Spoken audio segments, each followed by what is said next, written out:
За хоёр асуулт байна. Эхний хэрэгжээд ихсэн 5 төсөл. За хил дамсан төмөр замын байгууламж Эрдэнэс 5 толгой төлнө. Газрын тосны үйлдвэр, энтхийн зээл, уран, Францын хөрөнгө оруулалт, Эрдэнэ бүрэн хятадын зээл. За 5 дахь нь болохоор нөх хөхнүрс буюу хагас коксын үйлдвэр. Энэ төслийн санхүүжилтийг хаанаас хэдэн төгрөг ямар нөхцөлтэйгээр авах гэж байгаа вэ? Нэгдүгээр асуулт. Хоёрдугаар асуулт нь одоо хэрэгжиж эхлээгүй байгаа бэлтгэлтэй байгаа төслүүд. За 4 жилийн хугацаанд 14 төслөө хэрэгжүүл чинь 15 дахь нь тэр болох байхаа гэдэг 10 төсөл хэрэгжүүлэх нэ. 10 төсөл хэрэгжүүлэхэд цаг үеийн байдлаас болоод хамтарсан засаг байгуулагчснаас хойш нэлээд өөрчлөгдсөн ш дэлхийд даяар.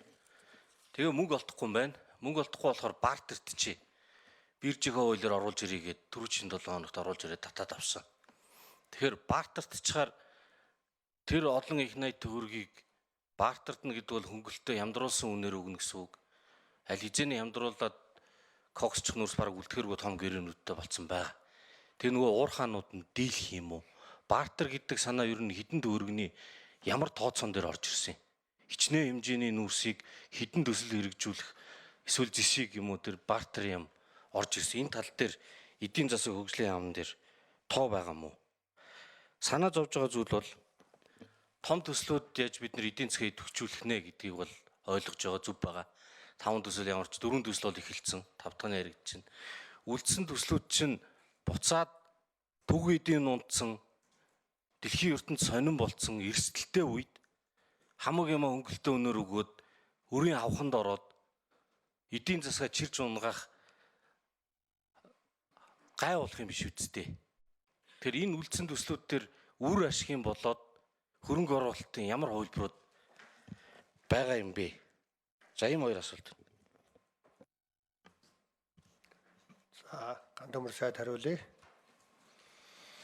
За ер нь бол мэдээж том бүтээн байгуулалтуудаа бол төсөв буюу тэгээ хөнгөлөлтөө зээл гэсэн хэлбэрээр өнөөдөр хүртэл манай засгийн газар явуулж ирж байгаа тийм ээ Монголд сүүлийн одоо 20-30 жил бол.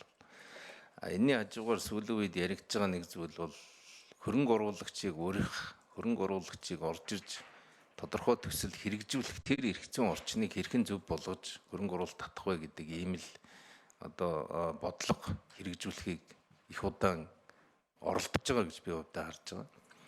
Тэгээд тийм учраас бид нар энэ төрийн хувийн хвшлийн түншлэл гэдэг дээр за тэр нэг хэсэг яваад эргэн төлөлтөд замын ачаал өндөр болсон учраас одоо шууд төлөөд бариад буцаагаад төлдөг гэдэг горимыг бол унтраасан.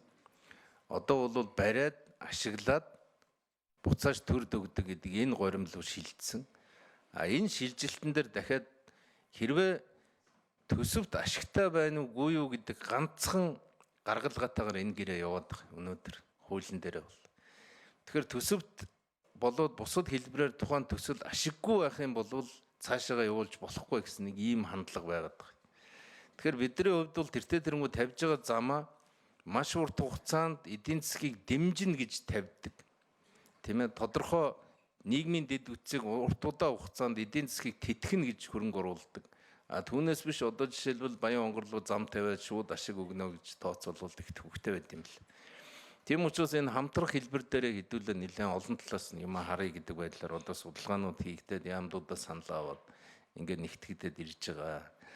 За тэр солилцооны асуудал дээр бол зөвхөн 5 толгой нүүрсийн солилцоо гэж ерөөсөө ойлгохгүй байгаа. Бид нар 5 толгой нүүрсийг хямд үнээр өгөөд эдийн засаг тохиролтойгоор шийдсэн шийдэл бол байхгүй. Тогтвортойгоор нийлүүлэх гэрээний тухай ярианууд өнөөдөр хүртэл өрнөж байгаа. Түүнээс биш одоо тогтвортой нийлүүлэх үү эсвэл одоо богино хугацаанд худалдаа авалт хийх үү гэдэг ийм хоёр зүйл яригддаг. Үн өссөн үед бол богино хугацааны дийл нь Монгол талд ашигтай байдаг. Үн буурсан үед бол урт хугацааны гэрээгүйгээр бид өөрийнхөө орлогын бүрдүүлэлтийг тооцоолох боломжгүй болдог. Тийм учраас бол 5 толгой дээр тодорхой хэмжээний урт хугацааны гэрээнүүд өнөөдөр хүртэл хийгдэж ирсэн юм билээ. Одоо бид нэр ярьж байгаа зүйл бол яг төд гэж өнөөдөр бол би тоог хэлэхэд хол байна. Тэгвэл маш тодорхой л асуудал шийдэг гэж орон сууц. Тэрийг их хурл өөрөө хязгаарлаад өгчмөр юм байл. Усан болоогүй зам тавих биш. За уран сууцны асуудлыг нэгэ шийдэж болно. Тодорхой жишээлбэл Ордос аймагт юу болдог вэ гэхэлэр машины үйлдвэр байгуулсан компанид жишээлбэл лиценз өгдөг. 100 сая тонны нүүрс олборлох эрхийн лиценз.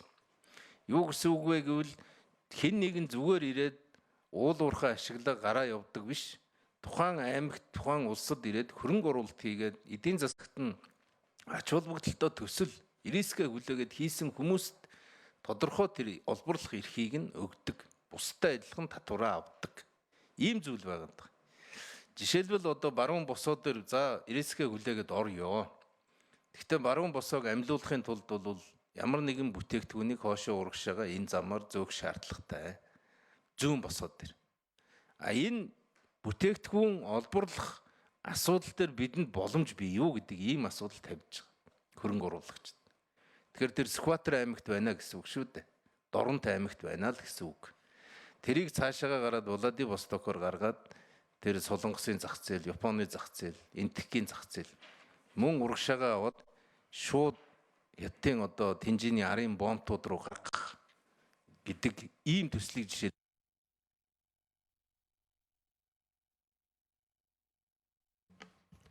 За жаргал сайхны зол жаргал гишүүн тодруулж асууя. За Хаскоксын хөгнүүрсний төслийн хөрөнгө оруулалтыг яаж шийдэх нь тодорхой биш байгаа юм байна гэж ойлголоо. За би дүүд минутанд авахтаа дээр нь бас нэг хоёр юм хэлчихье. Энэ сайн нуу агаарын бохирдлын сонсгол хийгээд тэгээ гишүүдийн байр суурь нүүрсэн төрш ямар нэгэн төршөнд татаас олгодог юм байхгүй болгоё. Иргэд өөрсдөө сонгодог болёо. Хатуу төршлөөс ер нь татгалзах бодлого бариад хувилбаруудын тавь гэдэг ийм зүйл маш дийлэнх нь яриад байгаа. Ажлын хэсэг дээр ядаж. Тэгэхээр энтэй яаж уялдуулж байгаа юм бэ? Уялдахгүй явах юм уу? Бартер том юм яриад за нүүрс зис одоо юу гэдэг бүх юмаа тавиад сүүлдээ нөгөөх чинь том төслийг хурдан хийн. Одоо хурдтай хөгжлийн төлөө зөрөгтэй бай гэд бөөн улгааны юм болоод сүүлдээ толгой нь олдохгүй юм.